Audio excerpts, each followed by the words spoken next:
to part 2. So this is the part 2 of our introduction to project management. So welcome once again. My name is Obalim and I'm going to be your anchor person. So if you took a look at what we discussed earlier on in the part 1 of this our discussion, we talked about the fact that in this part 2 we're going to be defining key terms. So some of the key terms we're going to be defining in this particular lesson would include the definition for project, then the benefits of project management. We're also going to talk about why projects fail, and then also the roles that we have in project management. Aside from that, other key terms that we're going to be defining would also include terms like operations. We're also going to talk about what we mean by a program, as well as what to refer to as a portfolio, and then also what to refer to as stakeholders. So these are many more are part of the things we're going to be discussing in this very lesson. So once again, you are welcome. First of all, if you take a look at this particular lesson, you're going to notice that part of the attachment in this lesson is the student workbook. So please, I encourage you to download the student workbook. It is a Word document, and then see if you can carry out this task one after the other as they are contained within the student workbook.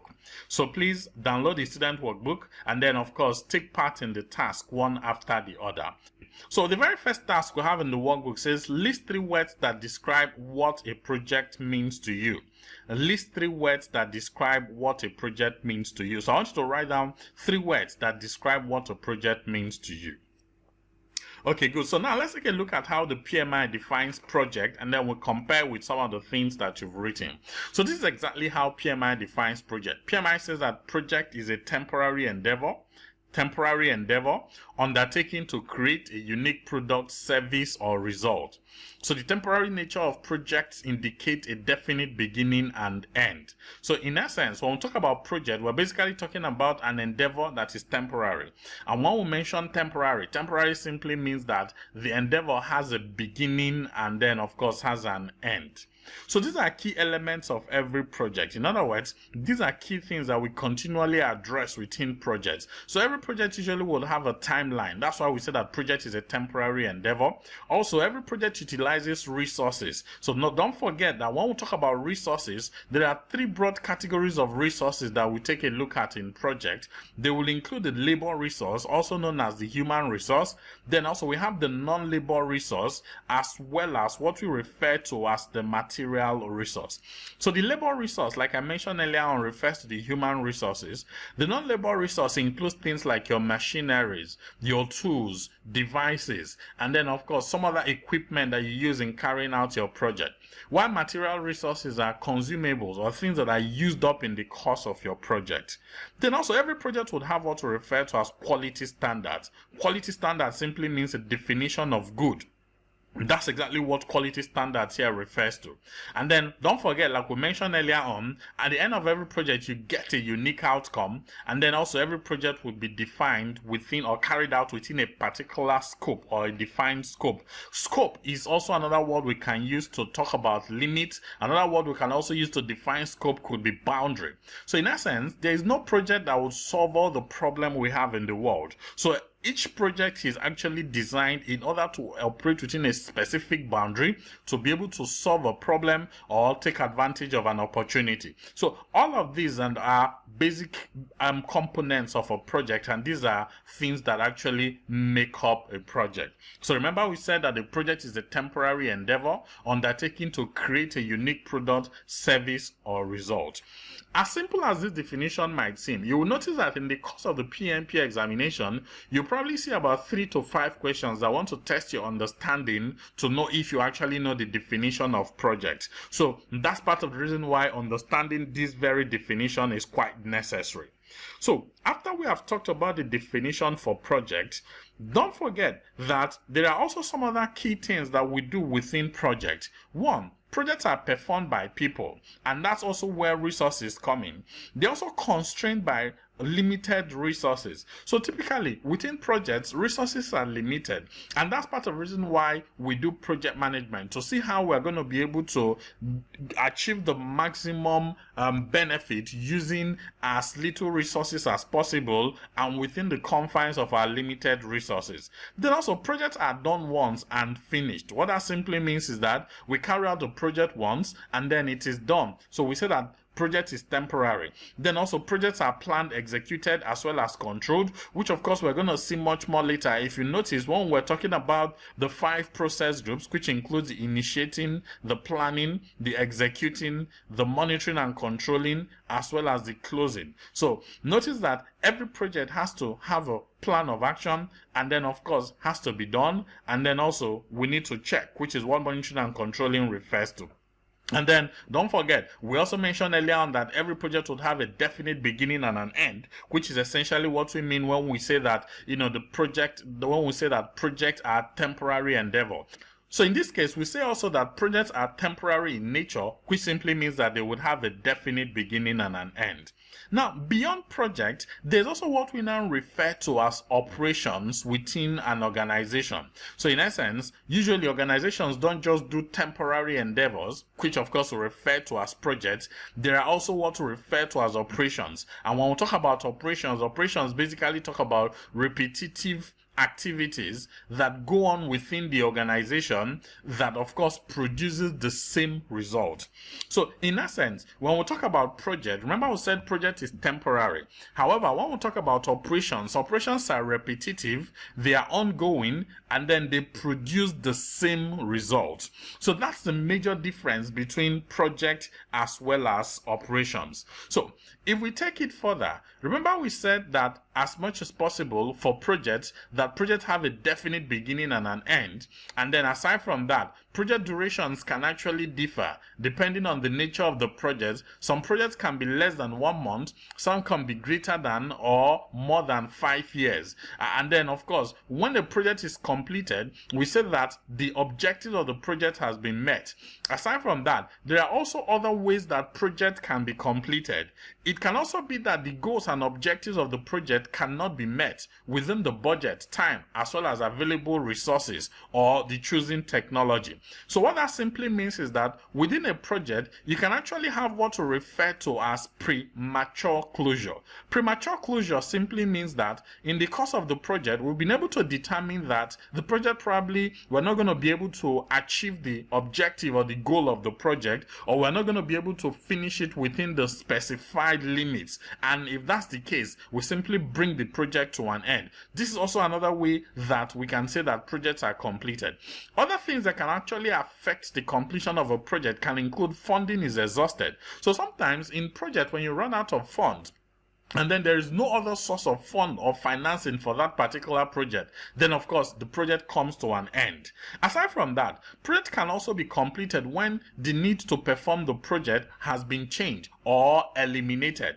Say for example, changing technologies. So notice that in some cases you may discover that you're carrying out a project and then along the line technology changes, and then almost immediately that particular initiative becomes totally unnecessary. So of course that can also lead to the end of the project. Then of course sometimes project can come to an end due to what we refer to as legal or contractual issues. So you can have a situation where there is a court of competent jurisdiction that gives instruction that a project should come to an end, or let's say for example regulatory bodies or government. All of these are bodies or avenues that can actually lead to making a project to come to an end. So these are specific instances when we can actually say that a project has been completed.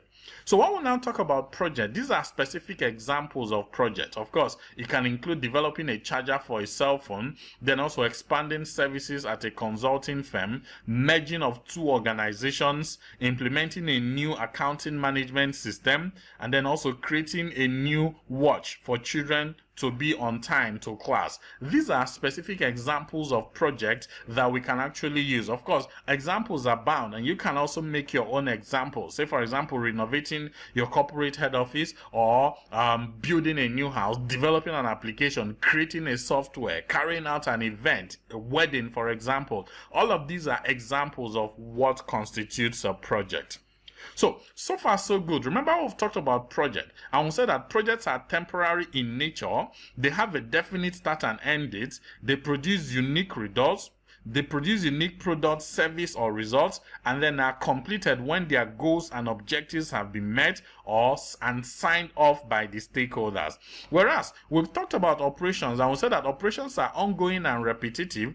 They involve work that is continuous without an ending date, and you often repeat the same processes and produce the same results. So from what we have seen so far, it clearly shows that within an organization, you can actually have projects, which of course would produce unique results. And then project will now give rise to what we refer to as operations. So operations are now those things that are repetitive. And then over time, operations also give rise to project. And then don't also forget that the cycle continues in that particular order, because project will also give rise to operations within the organization. So let's say, for example, we decide to build a huge tourist attraction monument. Say, for example, we plan to build the tallest building in the world.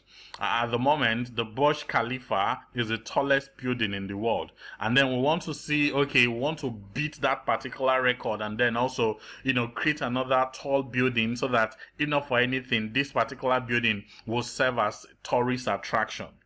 So notice that we're going to commission this project, and let's say it takes us about 10 years to deliver. So in 10 years, we're able to finish this very structure that, I have drawn here, and effectively it becomes the tallest building in the world. Now, when that happens, the goal, of course, is to attract tourists. So you may have a situation where we begin to have tourists who come to, visit the building, and then also we also begin to have a whole lot of other visitors. So notice that once that is the case, then we now need to have people who will, one way or the other, work within this establishment that will now serve as tour guide to these individuals who are coming for tourist visits within this building, as the case may be. So you notice that what has happened here, we first of all came up with this infrastructure, which is the tallest building in the world, and that is what we refer to as a project. And then don't forget, in order to keep this building running, we had people who work within the building, we had the people who do the cleaning, we had the tour guide, and then also some other facility managers, health and safety professionals, and all of that. So these people are now the people who maintain and then also run the building. So you can see how this particular building project has given rise to what we refer to as operations. So over time, there might be a need for us to overhaul, rehabilitate, or change certain aspects of this building. Again, what that simply means is it gives rise to what we refer to as another project. And then, of course, once we're done with that also, it will gradually give rise to what we refer to as operations. If, for example, we say we're developing an application, say for contact tracing, especially within the COVID-19 era or during a pandemic breakout. So we're developing an application to enable us to trace contacts, especially for people who may be carriers of, such viruses, as the case may be. So once we've been able to develop the application, which of course signals the project, then the next thing is we need to maintain, we need to support, we need to be able to continuously provide or make available this application itself, and the process of doing that is what we refer to as operations. And then over time we need to upgrade this application and then infuse certain other requirements as captured either from the user stories or feedbacks that we normally get from the users of the application, which is yet another project, and then continue with the support as well as resolution of issues, problems, and then also specific other events that might occur by using that application. And that's essentially where operations come in. So this re-emphasizes what we have said earlier on, that projects give rise to operations, and then operations in turn give rise to project, and then essentially this is basically how most organizations run. So from what we have said so far, if you're asked to write down a personal project you hope to achieve before the end of this year, what would it be? So please write it down in your student workbook. And then also, based on the definition of operations, write down one operational activity you currently engage in. So please write it down. Don't forget that you can actually download some of the answers to this task. Of course, there is no right or wrong answer. So you can download the answers to this task at the end of this particular lecture, also contained within this very lesson. So you can pause this video at this moment and carry out this very task. Okay, the next key term we're going to take a look at is the definition for project management. So we're asking, what is project management? So let's take a look at how the Project Management Institute, that's the PMI, defines project management. So PMI defines project management as applying knowledge, skills, tools, and techniques during the course of the project to accomplish the project's objectives. So in essence, there are 4 key things we apply here, which are, we have what to refer to as knowledge, and then we also have what to refer to as skills, and then also we talk about tools as well as techniques. And we apply these things in order to enable us to meet the project objectives. So when it comes to the definition of project management, there are 5 key terms in that definition. And the 5 key terms we see in the definition of project management are knowledge, skills, tools, techniques, as well as what to refer to as objectives. So that's typically part of the reason why in the course of my training, I usually ensure that participants know the definition for project management. I mean, if not for anything, because this is a project management course, so it only makes sense that you should understand or know the definition for project management. However, beyond that also, notice that this definition is what we're going to be expanding throughout the duration of this very training. And it is also part of the reason why I insist that you know the definition for project management. So remember how we define project management. We said 5 keywords. We said is the application of what we refer to as knowledge. So we said project management is the application of knowledge, then skills, also tools, as well as techniques in order to achieve the project objectives. So in a nutshell, all of this we see in this particular definition is basically what we're going to be taking a look at in the course of this training.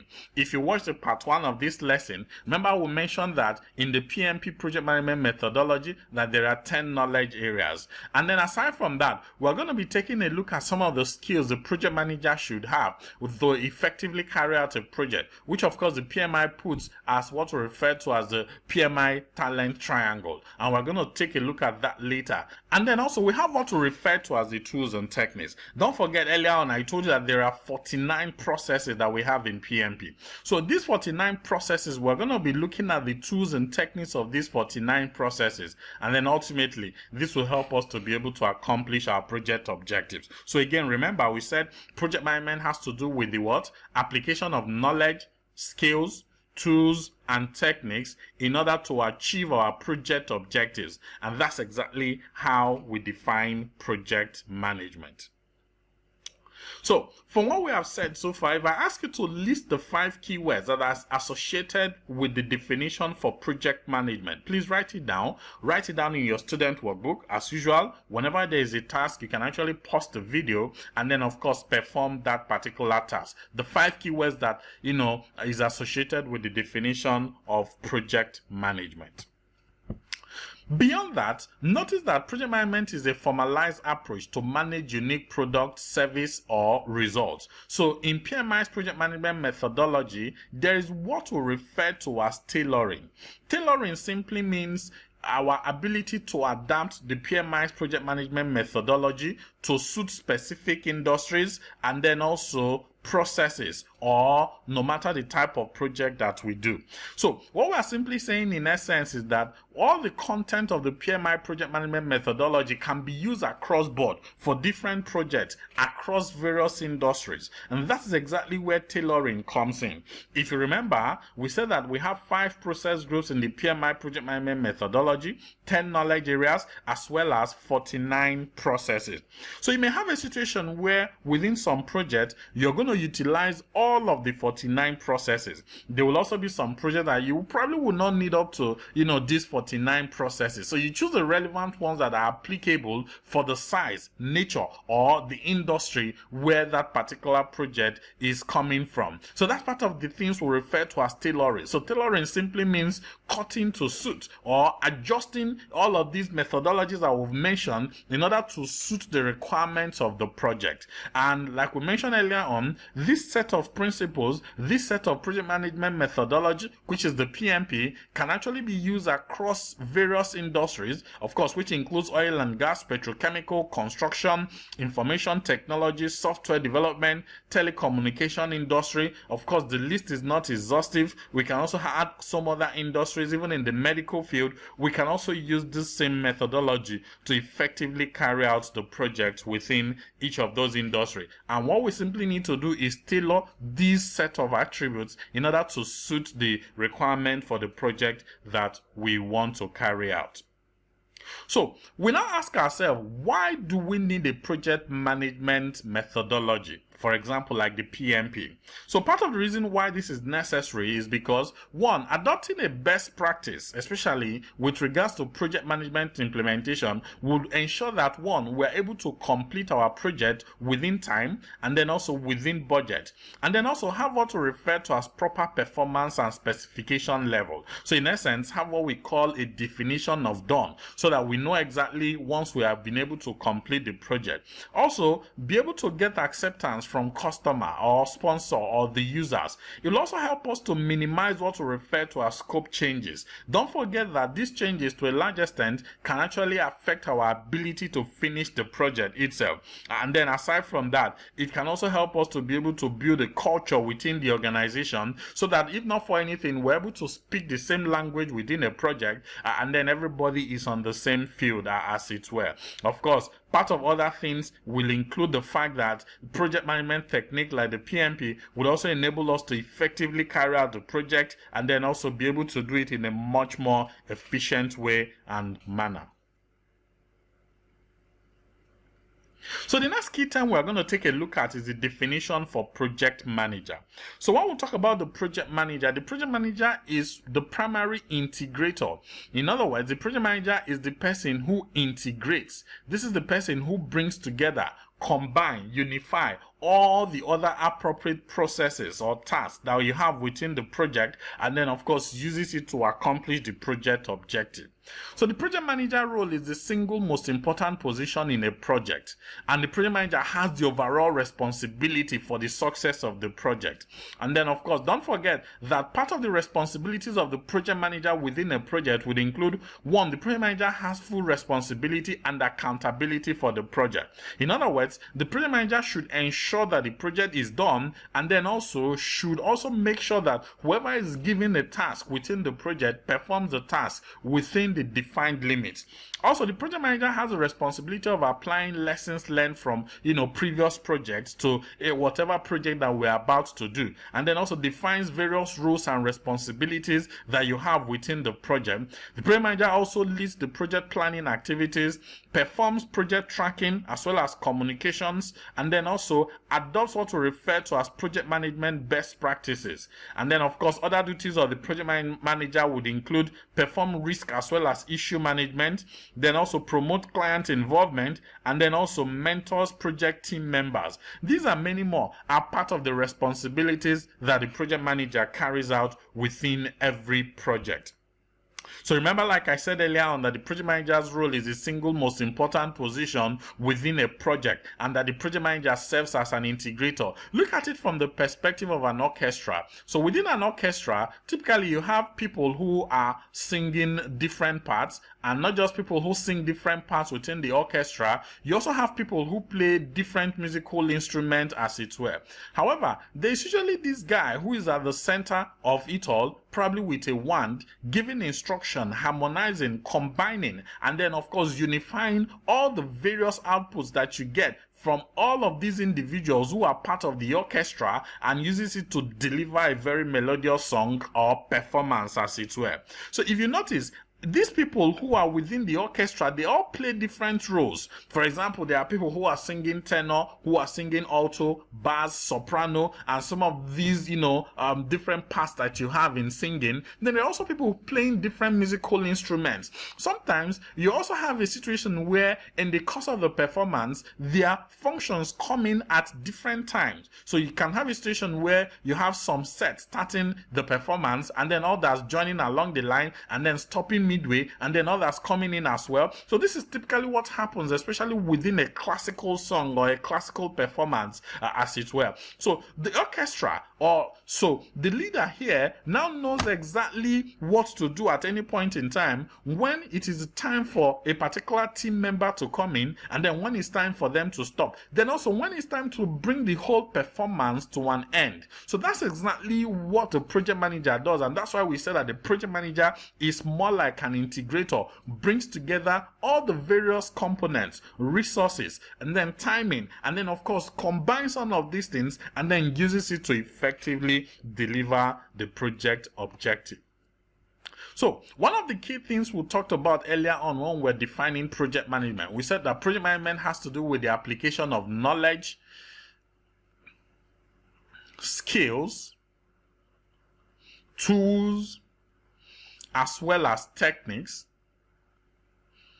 in order to accomplish the project objectives. So this was exactly how we defined project management. And remember, like I told you earlier on, that in the course of the training, we're going to be expanding on these definitions. So we're going to be taking a look at the very first part of this discussion now, which now talks about the project management skills, which are basically the skills that a project manager needs to have to effectively carry out a project. So one of the major skills that the project manager needs to have to effectively carry out a project is what we refer to as technical skills. Of course, technical skills simply refers to the fact that you as a project manager should have the knowledge of the industry within which you are carrying out the project, and then aside from that, you should also have the knowledge of a specific project management methodology, in this case the PMP, which is the project management body of knowledge. So you should be able to understand basic project management principles and tenets, and then also the industry, to enable you effectively carry out the project. And that's exactly what we mean by technical project management skills. Now, aside from that, other skills that you need to have as a project manager would include what we refer to as strategic and business management skills. So strategic and business management skills include things like business acumen. It therefore means that as a project manager, you should also be able to think in terms of business, return on investment, because typically most projects are undertaken because of return on investment. We either want to increase profitability, or want to increase efficiency within a business, or want to automate or make processes a lot more better. So all of these are part of the reasons why projects are undertaken. So if that's the case, you should be able as a project manager to know what business is all about, also understand key business terms, and then also talk about return on investment. Don't also forget that usually projects are huge cost heads within the organization. So we need to be able to determine how will this incurring this cost help us to effectively be better as an organization. All of this is part of what business acumen focuses on. Of course, you also have basic management skills, ability to manage effectively, management of your team, and then also resources that you're going to have within your control. Then also the project manager should also have vision as well as strategic alignment. So what this simply means is that whatever project that you're carrying out should be aligned with the vision or objective of the organization. I mean, a project is most likely going to lose support if the organization determines that this particular initiative or project does not in any way support the organization's mission or vision, as it were. And that these are part of the things that, we have under what we refer to as strategic as well as business management skills. Then another set of skills that the project manager should have is what we refer to as leadership skill. So in essence, when we talk about leadership simply means ability to command influence, ability to make people take decisions and then own such decisions. So that's one key thing that leadership focuses on. So in terms of leadership, we're saying that as a project manager, you should be able to motivate and guide your team, and then also have soft skills like communication skills, because you're going to be doing a whole lot of reporting, you're going to be doing a whole lot of communicating, negotiating. All of this comes with communication skills. Then also facilitation skills. You're going to have to do team building, team meetings, and then also conflict resolution. Of course, within every project, there's a tendency for you to have conflict, and if that's the case, your ability to resolve conflict will become paramount importance in this regard. Then also we'll talk about emotional intelligence as well as critical thinking. All of these are specific soft skills that you need as a project manager to effectively carry out your project, and then of course this will help you to be able to achieve your project objectives or results. So with all of this in mind, we now ask ourselves, why do projects fail? So we're going to take a look at some of the reasons why projects fail, even putting into consideration all of these skills, methodologies, as well as processes that we have mentioned. So top of the reason why projects fail include, number one, that requirements are ambiguous, misunderstood, or incorrect. So what this simply means is, if we don't understand exactly what we need to deliver, we're not going to be able to determine exactly how to deliver it. So that's part of the reason why ambiguity of a requirement is one of the major issues that you can actually have within your project. So if you have a situation where the client is expecting that the final product will look like this, and you think that this is exactly what the client is asking for, so you can see what we're having here is a situation where you now deliver the project, and then you notice that the client becomes upset because it is exactly not what the client was expecting. So one of the key things you need to do in order to avoid this is to do what we call requirements gathering.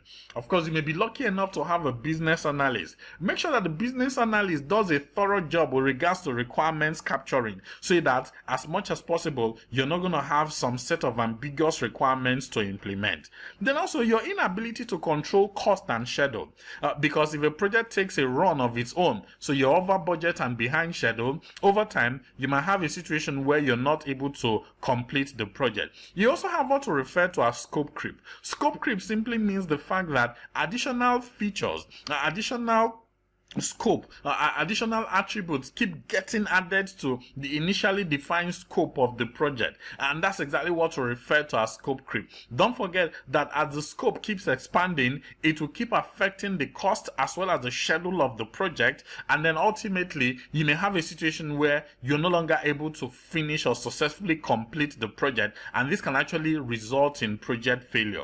It can also be as a result of the fact that the sponsor is not actively involved in the project strategy and direction, and then also that the project plan is non-existent. So if you have a situation where you don't even have a project plan, or the project plan is out of date or incomplete or poorly constructed, that in itself can also lead to project failure. Frequent changes of project managers. Aside from that, not clearly defining roles and responsibilities as well as relationships within the project team members, this can also lead to project failure.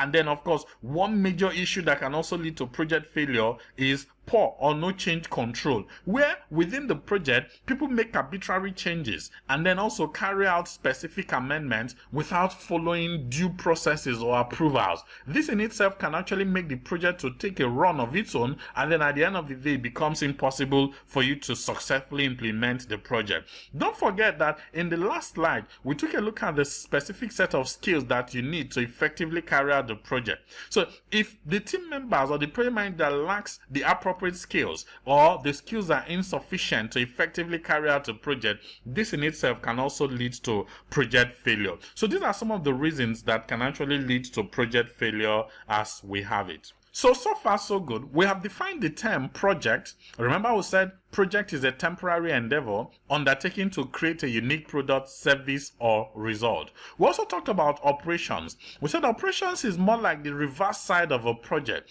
that operations are repetitive, they are ongoing, and then they produce the same result.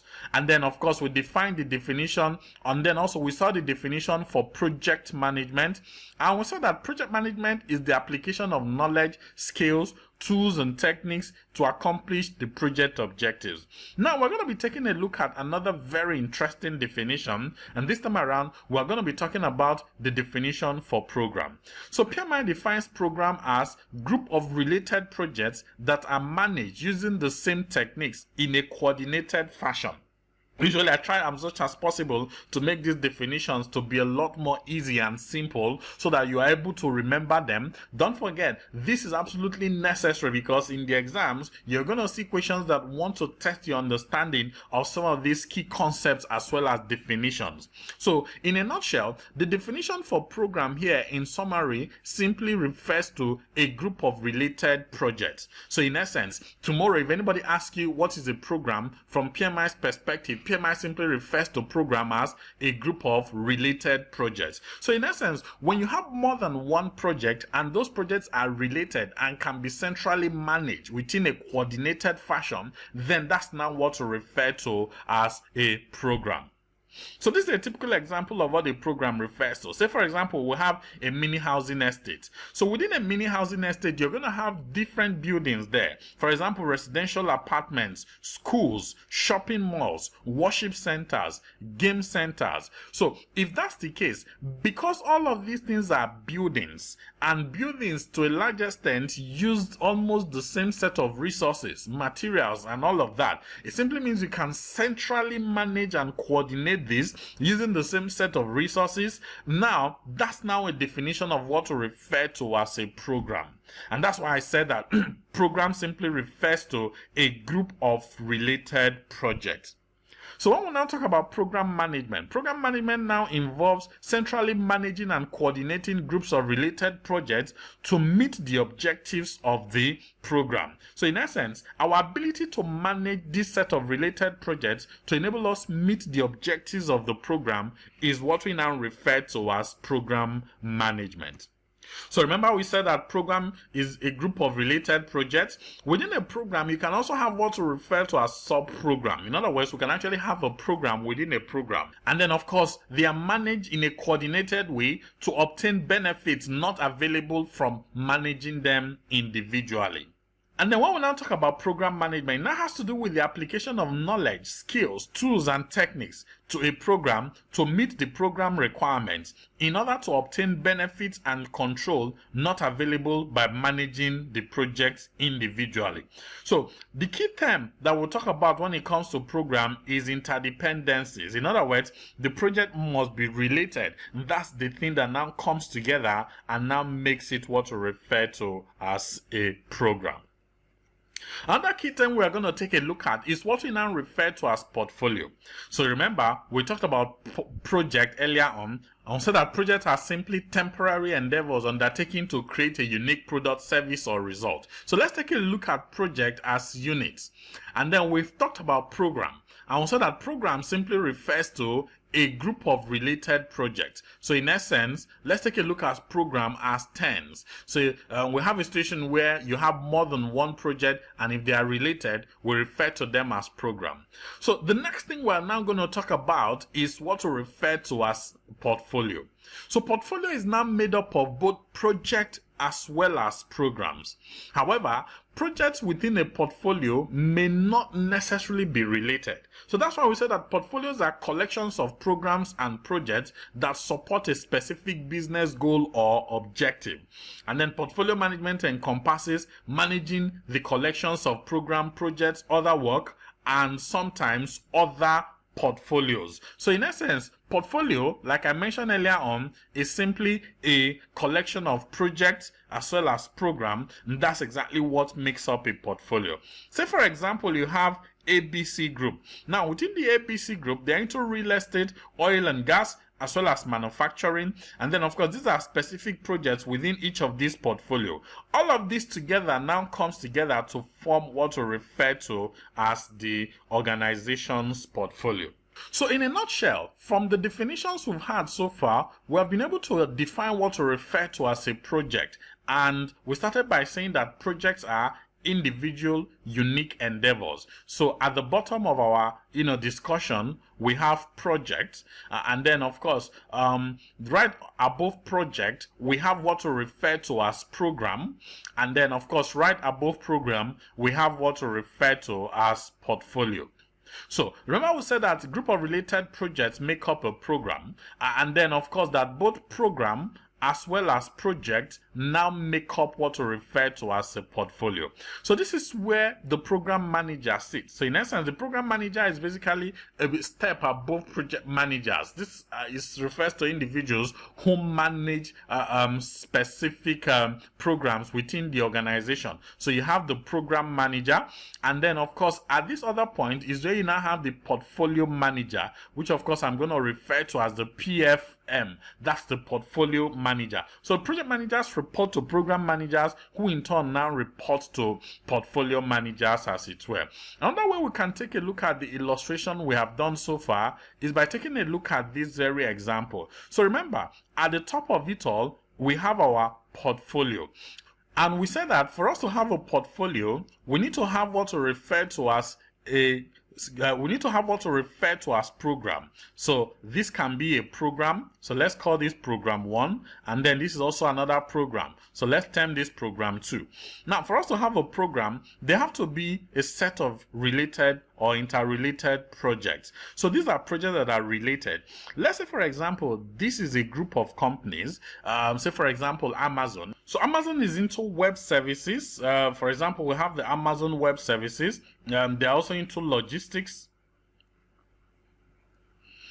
And then, of course, they're also into e-commerce. So we can refer to each of these aspects of the service delivery of Amazon as a program in this particular context. And then all the projects that go on within each of these programs, in other words, all the projects that go on within each of these service delivery is now what we refer to as projects. So let's say, for example, under Amazon Web Services, we have a project, for example, to expand storage. Let's call this project A. And then aside from that, we also have a project to also provide virtual servers for individuals who might want to use the subscription model or host part of their company data and information in the cloud. So all of these would form part of this particular program because they are all related.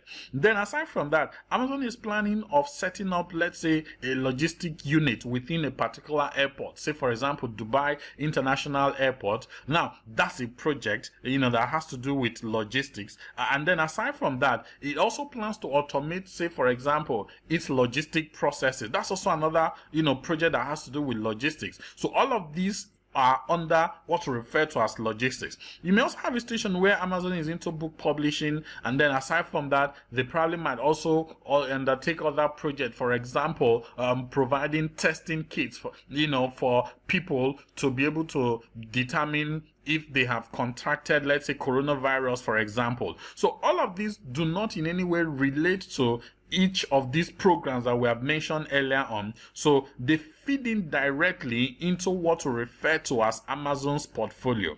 So you have project E and F, part of the portfolio, and then the portfolio also contains programs 1 and 2. So this is a typical illustration of what I mean by the fact that projects within a portfolio may not necessarily be related, and the fact that the portfolio is made up of project as well as program. And that's exactly what we have illustrated so far. So taking it back, remember we drew something similar to this earlier on.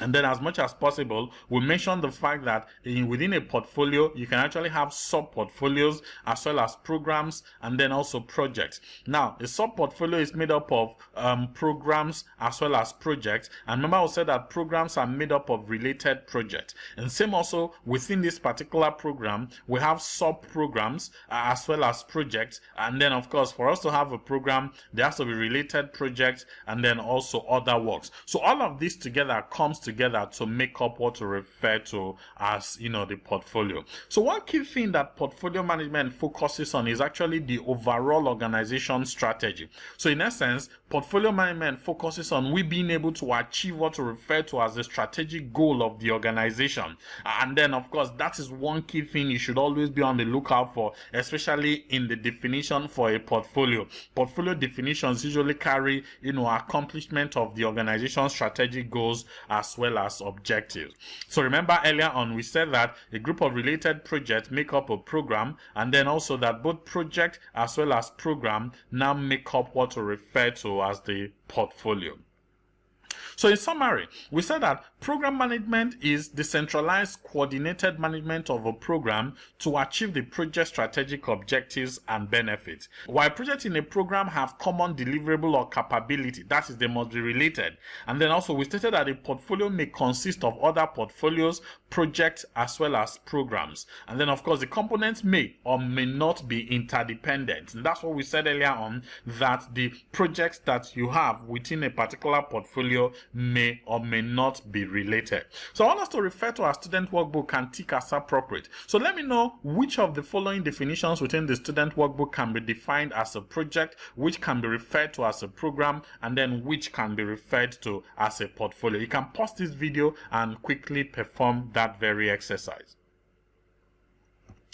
So we're going to also talk about what we mean by stakeholders. So when we talk about stakeholders simply refers to folks who are either involved, interested, or impacted in your project. And that's exactly how we define stakeholders. So when we talk about those who are involved in your project, they can of course include one, we talk about your project team, for example. And then aside from that, others who may be involved within your project can of course also include the senior user, and then also the developer, tester, your business analyst, you as a project manager.